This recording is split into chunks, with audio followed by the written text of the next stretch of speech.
আল্লাহ যখন এই পৃথিবী সৃষ্টি করলেন, পৃথিবীর মধ্যে ভাইব্রেশন হচ্ছিল, কাঁপাকাঁপি। আল্লাহ পৃথিবীর কাঁপাকাঁপি বন্ধ করার জন্য পেরেকের মতো পাহাড়গুলোকে পৃথিবীতে ঠুকে দিলেন, কাঁপাকাঁপি বন্ধ হয়ে গেল। এই দৃশ্য দেখে ফেরেশতারা বলে, ইয়া রাব, পাহাড়ের এত শক্তি, আপনার সৃষ্টির মধ্যে পাহাড়ের চেয়ে শক্তিশালী কিছু আছে?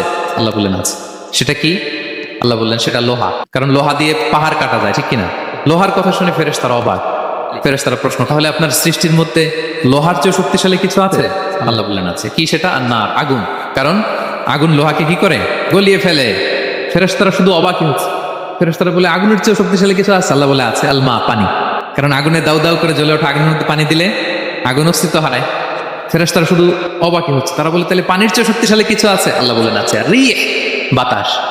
কারণ বাতাস পানিকে একদিক থেকে আরেক দিকে নিয়ে যায়। জলের মধ্যে বায়ুর উচ্ছ্বাস লাগলে জলোচ্ছ্বাস তৈরি হয়, ঠিক কিনা?